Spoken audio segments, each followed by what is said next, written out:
Hey class, hope you are learning well. So ये हमारे numerical series का बेटा 10th लेक्चर है, जिसमें हम लोग थर्मोडायनेमिक्स के वो सारे इंपॉर्टेंट क्वेश्चंस करने वाले हैं बेटा, जो आपके finals exam point of view से इंपॉर्टेंट है और प्रीडोमिनेटली आपके फाइनल्स एग्जाम में जनरली बच्चों के पूछे जाते हैं। क्लियर है?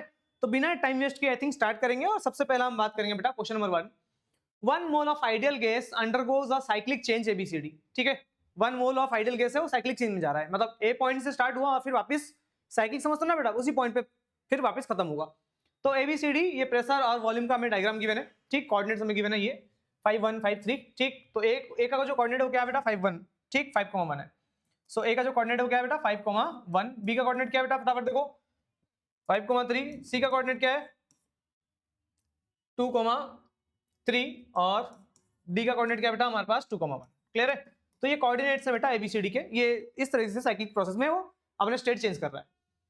Calculate the work done along AB, BC, CD and DA। देखो बेटा ग्राफिकल क्वेश्चन ना इस चैप्टर से आने के चांसेस बहुत ज्यादा होते हैं, ठीक है ना, तो इसलिए मैंने सबसे पहले क्वेश्चन नंबर 1 में ये क्वेश्चन डाल रखा है।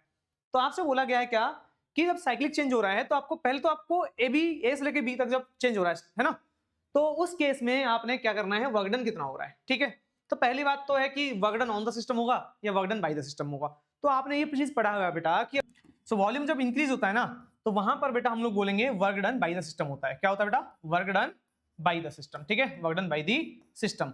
और जब सिस्टम वर्क करता है बेटा तो वर्क डन हमेशा क्या होता है? पॉजिटिव होता है। वहीं मैं बात करूं बेटा, अगर वॉल्यूम रिड्यूस हो रहा है, डिक्रीज हो रहा है, इसका क्या मतलब है? वॉल्यूम डिक्रीज होने का मतलब कि यहाँ पर work done on the system है। वर्क किस पे हो रहा है बेटा? ऑन द सिस्टम हो रहा है। और जब सिस्टम पे वर्क होता है ना, तो आपको याद रखना है कि वर्क डन को क्या लेना है बेटा? निगेटिव लेना है। क्लियर है? अब सुनो, तो ये 5 1 था, 5 1 से 5 3 पे पहुंचा। देखना बेटा कुछ बच्चे बोलेंगे सर ये तो 3 कोऑर्डिनेट है एक्स एक्सिस में और आपने वाई की जगह लिख दिया 3। सो बेटा हमेशा ना हम लोग प्रेशर कॉमा वॉल्यूम लिखते हैं, तो सबसे पहले प्रेशर लिखा था यहाँ पे, प्रेशर 5 है तो 5 है। ठीक, यहाँ पे कोऑर्डिनेट्स कार्टेशियन सिस्टम मत लगा देना, मतलब कि क्या बोलते हैं कि एक्स कोऑर्डिनेट पहला होना चाहिए। एक्स यहाँ 3 है, आपने सर 5 लिख रखा है, बट जो कि 5 वाई कोऑर्डिनेट है। तो हमें ना हम लोग प्रेशर वॉल्यूम में जब भी ग्राफ्स को कोऑर्डिनेट्स को रिप्रेजेंट करते हैं तो पहले प्रेशर लिखते हैं फिर वॉल्यूम लिखते हैं। तो पहला प्रेशर इस पॉइंट पे 5 है, ठीक, और वॉल्यूम यहाँ पे 3 है। और यहाँ पे भी सेम प्रेशर इस पॉइंट पे देखो 2 है और वॉल्यूम कितना है 1 है। क्लियर है? अब सुनो, ये आपको पता होगा, मे भी नहीं पता तो स्क्रीनशॉट ले लेना। अब सुनो, अब वर्क डन जब आप निकालते हो ना पीवी डायग्राम में, तो हमेशा याद रखना है कि ए से लेके बी तक जब जा रहे हो तो जो टोटल वर्क डन होता है ना, वो इसके नीचे का एरिया होता है। ठीक है, मतलब जो ये हमारा लाइन है ना, इस लाइन के नीचे का एरिया, ठीक है, ये पूरा एरिया यहाँ पे 3 है ना, ध्यान समझना ना, ये थोड़ा सा मैं सीधा करता हूँ। ठीक है, ये 3 पॉइंट यहाँ है, थोड़ा सा पास में है। ठीक, ये पॉइंट हमारा 3 है। अब सुनो, अब मैं बात करूं work done during the change in of A to B, है ना, जब ए से बी चेंज हो रहा होगा, ठीक, तो वर्क डन कितना होगा बेटा? वर्क डन क्या होता है बेटा? मैंने बताया अभी, वर्क डन होता है एरिया अंडर द कर्व, ये लाइन, जो भी ये लाइन मिल रहा है ना, इसके नीचे का एरिया, इसके नीचे का एरिया, तो ये पूरा हो जाएगा, ये पूरा हो जाएगा, होगा नहीं होगा? तो ये पूरा एरिया हो जाएगा। तो ये पूरा एरिया कैसे निकालोगे? ये आपको क्या दिख रहा है बेटा? क्या एक रेक्टेंगल दिख रहा है? चेक करो जरा, ये एक रेक्टेंगल दिख रहा है, और एरिया ऑफ रेक्टेंगल क्या होता है? लेंथ इंटू विड्थ, है ना। तो इसका जो एरिया हो जाएगा वो क्या हो जाएगा? लेंथ इंटू विड्थ हो जाएगा। तो इसका लेंथ हमारा क्या देखना जरा, लेंथ क्या जरा देखो, ये यहां से यहां तक का लेंथ हुआ, ये पूरा कितना बेटा? 5 है, दिख रहा है आपको? 5 इंटू विड्थ, विड्थ कितना बेटा बता जरा, इसका विड्थ कितनी, चौड़ाई कितनी है? 1 से लेकर 3 है ना ये, तो विड्थ कितनी है पूरी है? 2 है ना, 2। अब सुनो एक चीज याद रखना, क्या लेंथ इंटू विड्थ के बाद मैंने स्पेस क्यों छोड़ा? देखो ये किस में है बेटा? प्रेशर वॉल्यूम, प्रेशर जो हमारा एटमॉस्फेरिक प्रेशर में है, लेकिन हमें किस में चाहिए होता बेटा?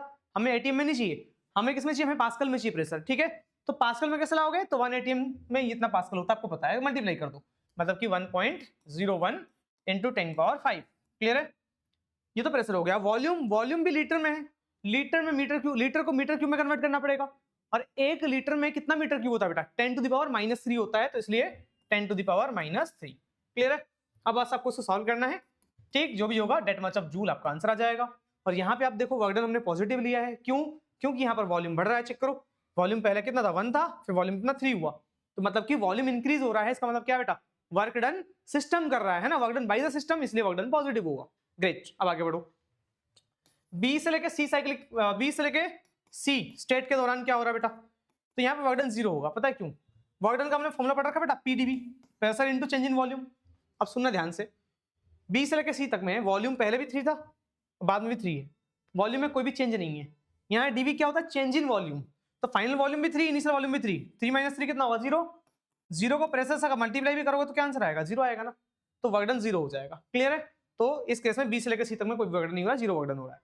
फिर सी से लेकर डी तक में आओ, है ना, वर्कडन ड्यूरिंग सी डी। ठीक है, सी से डी तक में क्या होगा? अब देखो सी से लेकर जब डी तक प्रोसेस होगा तो उस केस में क्या, देखो इस लाइन के नीचे का एरिया होगा ना, इस लाइन के नीचे का एरिया, तो इस लाइन के नीचे का एरिया ये वाला होगा, ये वाला एरिया निकालना पड़ेगा हमको। अब तो ये वाला एरिया कैसे निकालोगे बेटा आप? ये वाला एरिया निकालोगे, ये रेक्टेंगल है, एरिया ऑफ रेक्टेंगल क्या होता है बेटा? एरिया ऑफ रेक्टेंगल होता है लेंथ इनटू विड्थ। तो लेंथ हमारा कितना है देखो जरा फटाफट, लेंथ हमारा कितना जल्दी बताओ? तो लेंथ हमारा है ये 2, है ना, 1 से 2 2, और ये वॉल्यूम लीटर में है तो -3 से मल्टीप्लाई करेंगे जिससे वो मीटर क्यूब में हो जाएगा। ये होगा लेंथ। विड्थ कितनी है बेटा? ये किसी को भी लेंथ और विड्थ मान सकते हो, इसको भी लेंथ मान लो चाहे इसको लेंथ मान लो, कोई फर्क नहीं पड़ रहा।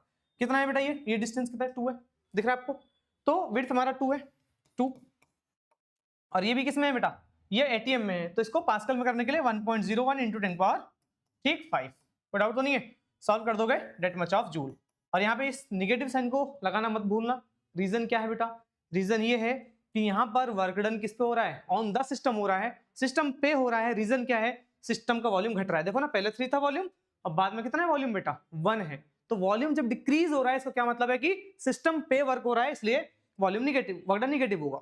अब सुनो बेटा, लास्ट में बोला कि also and also net work done in the process. Net work done के लिए क्या करोगे आप? नेट वर्क डन के लिए सभी वर्क डन को जोड़ दो, AB plus BC plus CD plus DA। तो AB का ये आया, उठा के जो भी आया वो रख देना। BC का तो 0 है, CD का जो भी आया होगा माइनस का रखना है क्योंकि माइनस में आएगा, है ना। और DA क्या होगा? देखो बेटा DA का 0 होगा अगेन। क्यों होगा तो बताओ जरा, DA का क्यों होगा 0? क्योंकि अगेन यहाँ पे वॉल्यूम चेंज नहीं हो रहा, पहले वॉल्यूम 1 था, बाद में वॉल्यूम कितना है? 1 है। होप क्लियर हुआ होगा। अब हम आगे बढ़ेंगे बेटा नेक्स्ट क्वेश्चन की तरफ। So on the behalf of previous question बेटा, ये क्वेश्चन मैं आप लोगों को देता हूं, ठीक है। इस क्वेश्चन को भी आप करो, चांसेस ज्यादा होते हैं ये वाला क्वेश्चन भी एग्जाम में आता है, ठीक है। डिक्टो सेम है जैसे कि पिछला वाला क्वेश्चन था, तो आप लोग कर लेना। अगले क्वेश्चन की तरफ बढ़ेंगे बेटा। सो नेक्स्ट क्वेश्चन देखें, 1 gram of water at 100 degree Celsius. बेटा हमारे पास 1 ग्राम ऑफ वाटर है जो कि 100 डिग्री सेल्सियस पे, और ये कन्वर्ट हुआ किसमें बेटा? स्टीम में। और उस स्टीम का टेम्परेचर भी सेम है, ठीक, मतलब स्टीम का टेम्परेचर भी 100 डिग्री सेल्सियस है। 1 ग्राम पानी था बेटा, उसे गर्म करने पे 100 डिग्री पे वो स्टीम में कन्वर्ट हो गया, और स्टीम का टेम्परेचर भी वही है। अब उसने बोला कि if the volume of the steam is this, है ना, जो स्टीम हुआ, स्टीम तो मतलब वेपर्स में बन गया ना, वो जो वेपर्स गैस बना उसका वॉल्यूम, उसका कितना स्पेस ऑक्यूपाई कर रहा है वो 1671 सेंटीमीटर क्यूब, ये उसका वॉल्यूम है। Find the change in internal energy of the system. अब इंटरनल एनर्जी कितना चेंज हुआ, तो ऑब्वियस है बेटा कि अब जब आपने हीट प्रोवाइड किया तो पार्टिकल्स की काइनेटिक एनर्जी बढ़ेगी, तो इंटरनल एनर्जी चेंज होगा। तो इंटरनल एनर्जी कितना चेंज होगा ये आपको निकालना है, और आपको दे रखा है लेटेंट हीट ऑफ स्टीम ये है, ठीक, और 1 ATM 1 एटमॉस्फेरिक प्रेशर जो है वो दे रखा है 1.013 × 10⁵। अब सुनना बेटा, ये बताओ कि जो फर्स्ट लॉ ऑफ थर्मोडायनेमिक्स, क्योंकि इंटरनल एनर्जी की बात आ रहा है तो फर्स्ट लॉ ऑफ थर्मोडायनेमिक्स ही लगेगा, पहले तो आपको ये दिमाग लगाना है। क्लियर है? अब सुनो इंटरनल एनर्जी, तो फर्स्ट लॉ ऑफ थर्मोडायनेमिक्स क्या कहता है बेटा? dq = du + dw। देखो बेटा लॉज ऑफ थर्मोडायनेमिक्स ना, आप मैंने थ्योरी वाली वीडियो तो बनाई नहीं है, बट थ्योरी में आप first law, second law, 0th law, है ना, अरे यार ये सब याद रख लेना, ठीक है, ये सब एग्जाम में पूछे आते हैं। अच्छा, जो इंटरनल एनर्जी होता है ना, चेंज इन इंटरनल एनर्जी, वो किसके बराबर होता है बेटा? सॉरी, जो आप हीट दे रहे हो, है ना, जो हीट होता है वो कहाँ जाता है बेटा? वो हीट पहली बात तो आप इंटरनल एनर्जी को बढ़ाने में यूज होगा, प्लस सिस्टम पे या तो सिस्टम के द्वारा कुछ वर्क डन होगा। क्लियर है? अब सुनो, क्योंकि यहाँ पे आप हीट दे रहे हो, इसका मतलब क्या है? सिस्टम एक्सपेंड हो रहा है, तो सिस्टम वर्क कर रहा है। तो dq = du + dw। अब dw को मैं क्या लिखता हूं बेटा? मैं dq = du + dw, pdv work done होता है pressure into change in volume, पढ़ा है। अब सुनो, चेंज इन वॉल्यूम का मतलब कि final volume minus initial volume होता है, तो मैं इसको ऐसे लिखता हूं बेटा, क्या? du + p v2 - v1 चलेगा। ग्रेट। अब सुनो, अच्छा dq को मैं लिखता हूं, हमें लेटेंट हीट दे रखा है ना, तो लेटेंट हीट को ना अगर मैं हीट को लेटेंट हीट के फॉर्म में लिखूं, है ना, तो क्या होगा बेटा? मास इनटू लेटेंट हीट, क्योंकि यहां पर स्टेट चेंज हुआ है। जब स्टेट चेंज हुआ है तो उसने कुछ हीट अपने स्टेट चेंज करने के लिए यूज किया होगा, तो जो dq हो जाएगा क्या हो जाएगा बेटा? मास इनटू लेटेंट हीट, है ना, m/l। अब सुनो, mass into latent heat is equal to क्या है? du + p v2 - v1। आपको निकालना बेटा du, change in internal energy, तो ये पूरा टर्म इधर प्लस में आएगा तो माइनस में हो जाएगा, मतलब ml - p v2 - v1 is equal to du। ठीक है, प्रेशर तुम्हारा एटमॉस्फेरिक प्रेशर लग रहा है, गिवन है। अब मास क्या है बेटा? बताओ जरा, मास क्या है? मास क्या है हमारा? बताओ जरा। मास हमारा है 1 ग्राम, ठीक है, तो 1 ग्राम है ना, सो हमें स्टैंडर्ड यूनिट किलोग्राम में कन्वर्ट करना है, तो 1 × 10⁻³ ठीक है, मास को किलोग्राम में कन्वर्ट कर दिया। लेटेंट हीट क्या है? देखो लेटेंट हीट क्या है, देखो लेटेंट हीट क्या है? लेटेंट हमारे पास है क्या 2256 जूल पर ग्राम। अच्छा देखो ये भी ग्राम में है तो हमें इसको भी कन्वर्ट करना पड़ेगा। अब सुनो जरा 2256 जूल ग्राम पर ग्राम समझ तो बेटा, ग्राम इनवर्स मतलब कि पर ग्राम मतलब कि 1 ग्राम की बात चल रहा है। अब किलोग्राम में कन्वर्ट करना है तो 1 ग्राम में कितने किलोग्राम होता है 1000 किलोग्राम होता है, सॉरी 10⁻³ किलोग्राम है ना, 1/1000 होता है। तो 1 ग्राम को अगर किलोग्राम में करेंगे तो 10⁻³ kg होगा। अभी 10⁻³ को ऊपर भेज देंगे तो क्या होगा प्लस का 3 हो जाएगा। तो मतलब जो लेटेंट हीट सॉरी क्या बोलते हैं, हाँ लेटेंट हीट होगा वो क्या हो जाएगा 2256 इंटू 10⁻³ क्लियर है। अब सुनो ये तो हुआ m/l, ठीक है। मैं ना थोड़ा सा इसको ऐसे लिख देता हूँ क्योंकि स्पेस अपने पास मैंने गलती से इधर से लिखना शुरू किया है तो मैं इधर लिख रहा हूँ, ठीक है। मतलब समझो m हमारा था 1 ग्राम है तो किलोग्राम में कन्वर्ट करने के लिए क्या करेंगे बेटा 10⁻³ l कितना आया था बेटा 2256 और ये जूल पर ग्राम इनवर्स था तो ये किलोग्राम में करेंगे तो 10⁻³ हो जाएगा माइनस प्रेशर कितना है बेटा बता दो, प्रेशर कितना है, प्रेशर कितना है, प्रेशर हमारे पास है कहाँ गया, हाँ एटमॉस्फेयर प्रेशर है 1.013 into 10⁻⁵ bracket V2 minus V1 final volume minus initial volume. अब फाइनल वॉल्यूम आपको गिवन कितना बेटा 1671, ठीक है 1671 क्लियर है। तो 1671 फाइनल वॉल्यूम है, लेकिन ये किसमें है बेटा सेंटीमीटर क्यूब है। सेंटीमीटर क्यूब को मीटर क्यूब में कन्वर्ट करना आता है। अब कुछ बच्चे बोलेंगे सर ये भी नहीं आता। अब देखो 1 मीटर में कितना सेंटीमीटर होता है बेटा 1 मीटर में होता है 100 सेंटीमीटर। अगर भूल जाओ तो एक तरीका याद रखो, क्यूब दिख रहा है आपको क्यूब तो दोनों तरफ क्यूब चढ़ा दो, इधर भी क्यूब चढ़ा दो इधर भी क्यूब चढ़ा दो, ठीक। तो 1 का क्यूब तो 1 हो गया, मीटर का क्यूब मीटर क्यूब हो गया। ये 2 जीरो है और 3 बार 2 बार जीरो लेके आओ तो 6 बार हो जाएगा 10⁻⁶ हो जाएगा। मतलब ये 10⁻² है और 3 2 6 ये हो गया सेंटीमीटर क्यूब। और आपको 1 सेंटीमीटर क्यूब को मीटर क्यूब में करना है तो ये इधर आएगा डिवाइड में और फिर ऊपर जाएगा तो माइनस में हो जाएगा 10⁻⁻6 मीटर क्यूब। तो मतलब क्या करना है आपको, ये जो हमारा वॉल्यूम है ना V2 उसको क्या करोगे 10⁻⁻6 से मल्टीप्लाई फिर माइनस।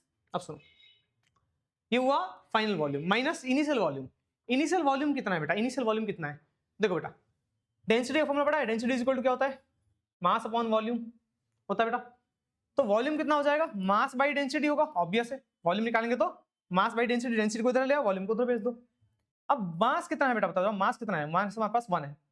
ग्राम, ग्राम को किलोग्राम में करेंगे तो 10⁻³ करेंगे, great. Divide by density, water की डेंसिटी क्या है क्योंकि ये तो वाटर है ना, क्योंकि बेटा इनिशियल वॉल्यूम कैसे निकालोगे, आपको मास गिवन है डेंसिटी पता है वाटर का जो कि 1000 kg पर मीटर क्यूब होता है 10⁻³ होता है, पता होना चाहिए। तो वहां से हमने वॉल्यूम निकाल दिया, ये 3 है ऊपर जाएगा तो -3 मतलब 10⁻⁻6। तो फाइनल वॉल्यूम कितना हो गया 10⁻⁻6।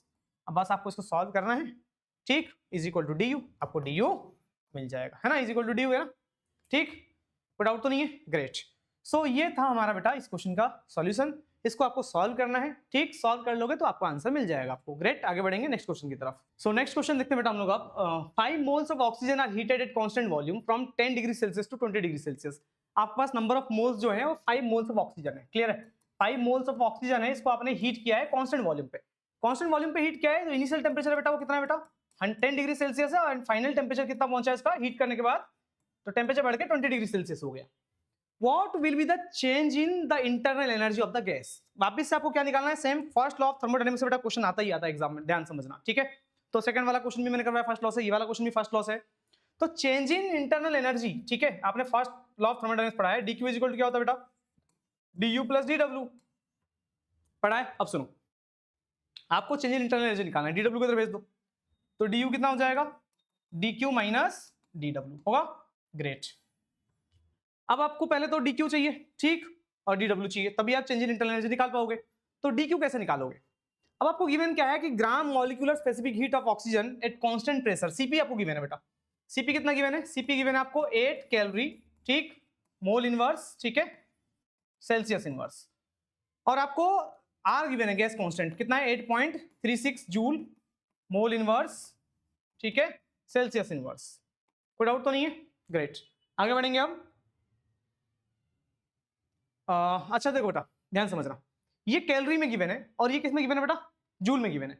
अब देखो यहाँ पे गड़बड़ हो गया, यूनिट्स का विशेष तरीके से आप एग्जाम में ध्यान देंगे क्योंकि यहाँ पे देखो जूल में है, ठीक है, जूल भी और कैलोरी भी दोनों ही क्या है बेटा, दोनों ही एनर्जी की यूनिट है लेकिन अलग अलग यूनिट्स है, सीजीएस है और एक एसआई है।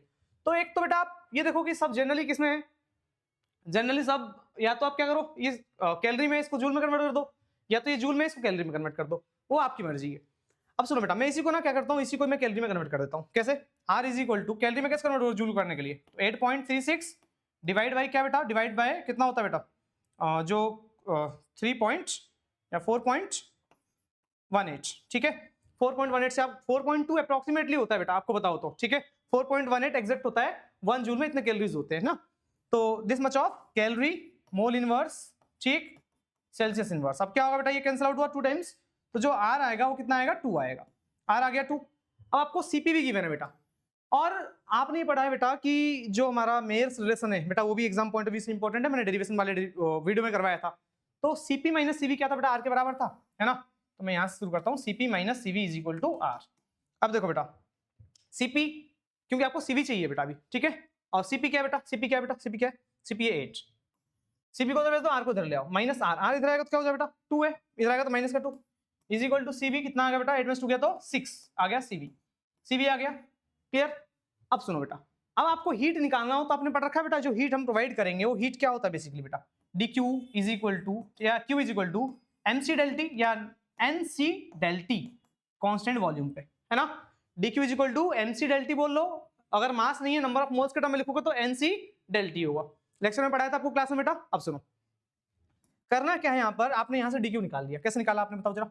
n नंबर ऑफ मोल्स कितना गिवन है बेटा, नंबर ऑफ मोल्स कितना गिवन है बताओ, 5। cv क्या है बेटा, cv कितना आया, 6 आया। डेल टी मतलब चेंज इन टेम्परेचर, टेम्परेचर में कितना चेंज आया बेटा बताओ जरा, टेम्परेचर में कितना चेंज आया, 10 से 20, मतलब 20 में से 10 गया तो 10 बचेगा, तो 10 बचा, क्लियर है। 5 6 30, 30 into 100 30 100। और ये किस में आएगा बेटा बताओ जरा, हीट, कैलोरी में आएगा, क्योंकि हम लोगों ने सबको कैलोरी में कन्वर्ट कर लिया है। हीट आ गया, जब हीट आ गया अब करना क्या है हम लोगों को, जब हीट आ गया हमें करना क्या बेटा, अब देखो, मतलब हीट बोल रहा हूँ, डीक्यू आ गया, ठीक है, डीक्यू आ गया। अब डीडब्ल्यू कैसे निकालेंगे बेटा, लेकिन आपको यहाँ क्या बोला गया कि सीवी आपने क्यों निकाला है, क्यों, मतलब वॉल्यूम यहाँ पे कांस्टेंट है। अब जब वॉल्यूम कांस्टेंट होता है, आप लोगों ने पढ़ाया है वगडन कितना होगा, अब सुनो मैं यहीं पे कर रहा हूँ, डीडब्ल्यू वगडन कितना होगा बताओ जरा, पीडीवी। उसने बोला कि वॉल्यूम कांस्टेंट है, अगर वॉल्यूम कांस्टेंट इसका मतलब क्या है, चेंज इन वॉल्यूम 0 होगा, और 0 इंटू पी कितना हो जाएगा, 0 हो जाएगा, तो वगडन कितना हो जाएगा, 0 हो जाएगा, तो वगडन 0, ठीक। डीक्यू हमारा 300 उठाओ यहाँ पुट कर दो, तो जो चेंज इन इंटरनल एनर्जी होगा ना, डीक्यू कितना बेटा 300 और डीडब्ल्यू कितना है बेटा 0 है, हटा दो, तो डी कितना आएगा 300 आएगा, क्लियर है। तो ये इस क्वेश्चन का सॉल्यूशन था, होप क्लियर हो गया होगा। अब आगे बढ़ेंगे अगले क्वेश्चन की तरफ। सो नेक्स्ट क्वेश्चन देखते हैं बेटा हम लोग। अब an ideal gas is a specific heat at constant pressure CP is equal to this, ठीक है। तो एक आइडियल गैस है, कांस्टेंट प्रेशर पे उसको हीट किया गया, the gas is kept in a closed vessel, है ना। गैस को हमने एक क्लोज वेसल में रख रखा है जिसका वॉल्यूम इतना है ना, वी कितना है बेटा 0.0083, है ना, मीटर क्यूब, ये हमारा इनिशियल वॉल्यूम है। और अच्छा, and at a temperature of 300 kelvin, अब इसको कितना टेम्परेचर पे हीट किया गया, इनिशियल टेम्परेचर सॉरी 300 केल्विन है, और जो प्रेशर है इनिशियली वो कितना है बेटा, प्रेशर कितना है 1.6 इंटू 10 पावर 6, क्योंकि आप लोगों ने पढ़ रखा है बेटा प्रेशर कांस्टेंट है हमारे पास, और an amount of this of heat energy supply to the gas, हमने इतना एनर्जी बेटा हीट उसको प्रोवाइड किया उस गैस को, तो जो हीट हमने प्रोवाइड किया इस गैस को वो है 2.49 into 10 to the power 4 joule, clear है। अब सुनो, कैलकुलेट द फाइनल टेम्परेचर, अब जब इसको मैं हीट कर रहा हूं, ठीक, तो गैस का फाइनल टेम्परेचर कितना होगा ये आपसे पूछा गया है। अब सुनो बेटा, आपने इस चीज पढ़ा कि जो भी हम हीट सप्लाई करते हैं Q is equal to d q is equal to MC del T, या नंबर ऑफ मोल्स के टर्म में बात करूं तो एनसी डेल टी, ठीक है, कोई डाउट तो नहीं है।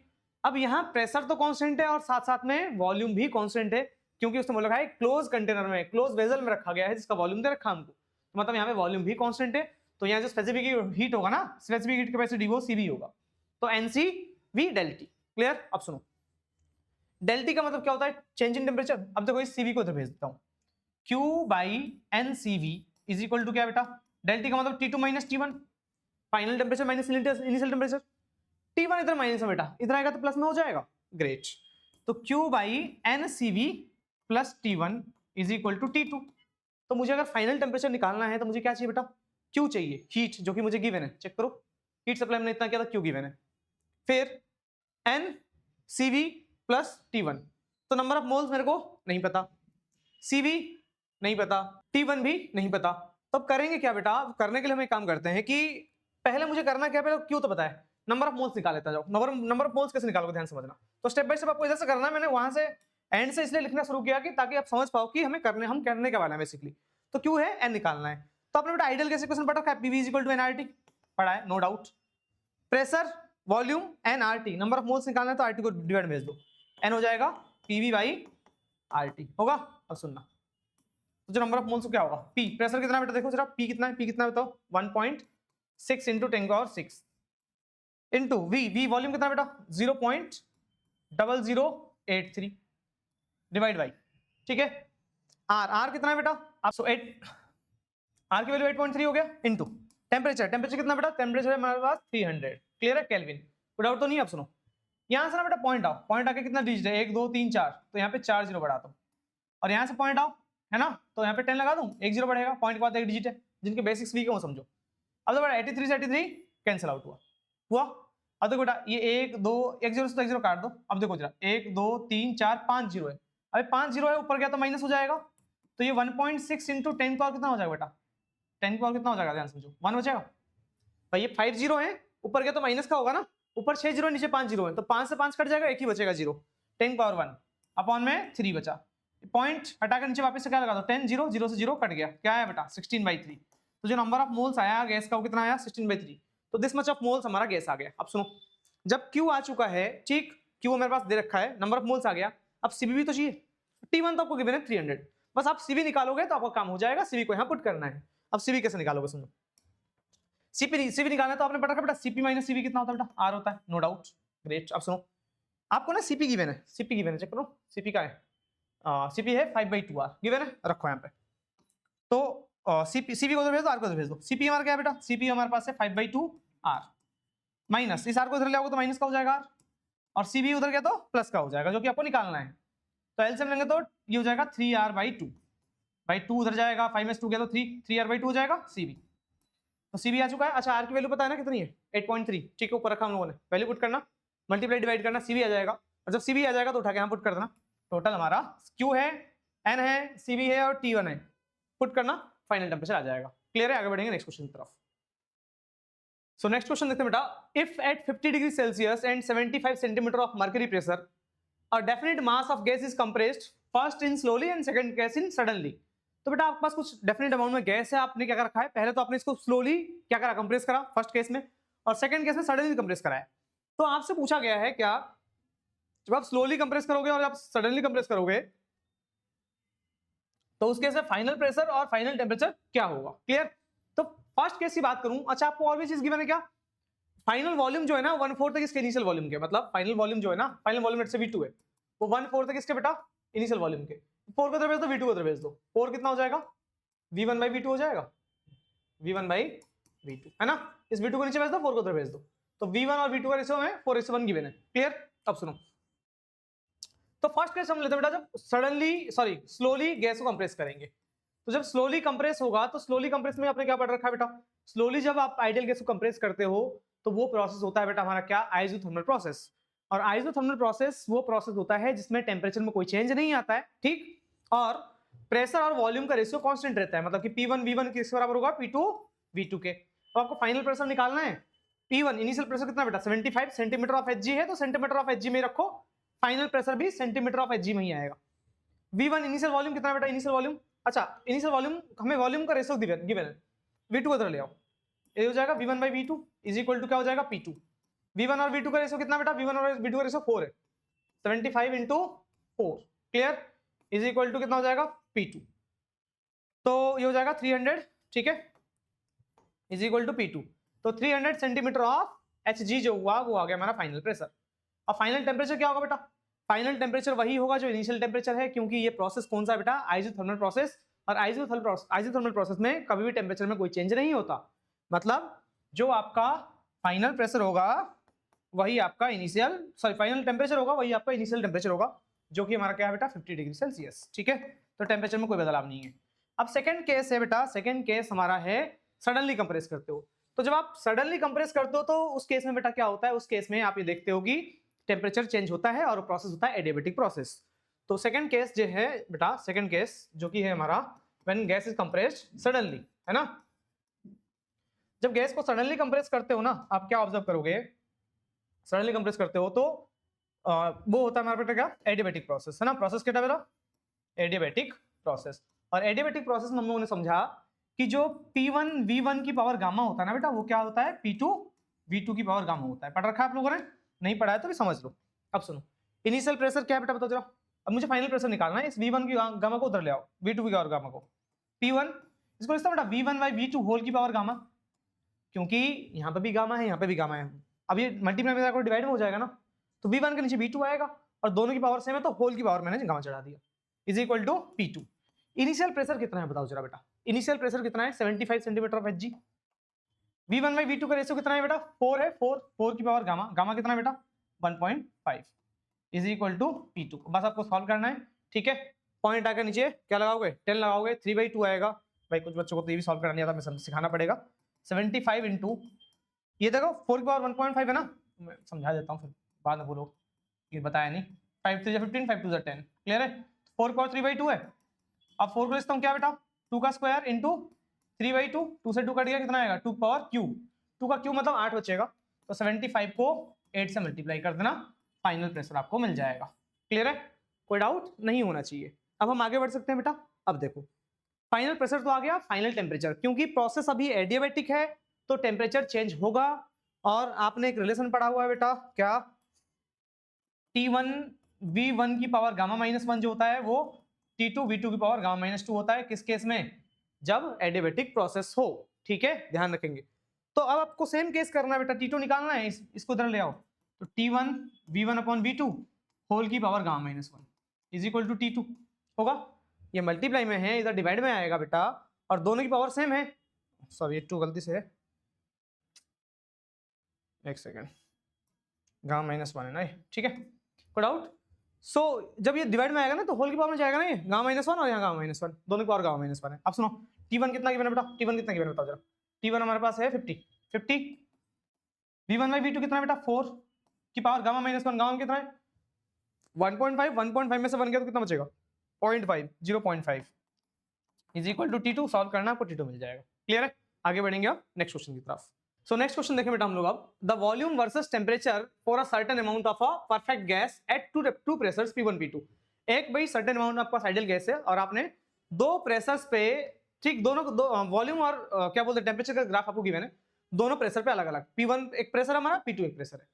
अब आपको क्या बोला गया है, which one is greater pressure, P1 और P2 कौन सा प्रेशर ज्यादा होगा और क्यों होगा, ठीक है, इसको एक्सप्लेन करना है। सुनो आइडियल गैस के लिए आप लोगों ने क्या पढ़ा बेटा, PV इक्वल टू NRT होता है, ठीक, P को उधर भेज दो, V इक्वल टू कितना हो जाएगा NR upon P into T, ठीक है। देखो बेटा आपने स्ट्रेट लाइन का इक्वेशन पढ़ा हुआ है, लाइन सीधी है ना, ये स्ट्रेट लाइन का इक्वेशन क्या बेटा, y equal to mx plus c। तो x एक्सिस में तो टेम्परेचर है, x एक्सिस में क्या है बेटा, देखो जरा, x एक्सिस में टेम्परेचर है, y एक्सिस में वॉल्यूम है, देखो y एक्सिस पे वॉल्यूम है, x एक्सिस पे टेम्परेचर है। तो स्लोप क्या होगा, जो स्लोप होगा क्या होगा NR अपॉन P। तो जिसका स्लोप ज्यादा है उसका P कम है, क्योंकि जो स्लोप है ना वो इनवर्सली प्रोपोर्शनल किसके बेटा, प्रेशर के। तो जिसका प्रेशर ज्यादा उसका स्लोप क्या होगा, कम होगा, ठीक, और जिसका प्रेशर कम उसका स्लोप क्या होगा, ज्यादा होगा। मतलब जिसका स्लोप ज्यादा है उसका प्रेशर कम है, तो स्लोप ज्यादा किसका है, ऊपर वाले का, तो उसका प्रेशर क्या होगा, कम होगा। तो P1 क्या होगा, ज्यादा होगा, तो P1 is greater than P2, ये आपका आंसर होगा। क्लियर है, सो मिलते हैं बेटा नेक्स्ट वीडियो में। इस चैप्टर के क्वेश्चन इतने थे जो आपको कर रहे थे, बाकी एनसीईआरटी कुछ इंपॉर्टेंट क्वेश्चन है वो भी आप जरूर करें।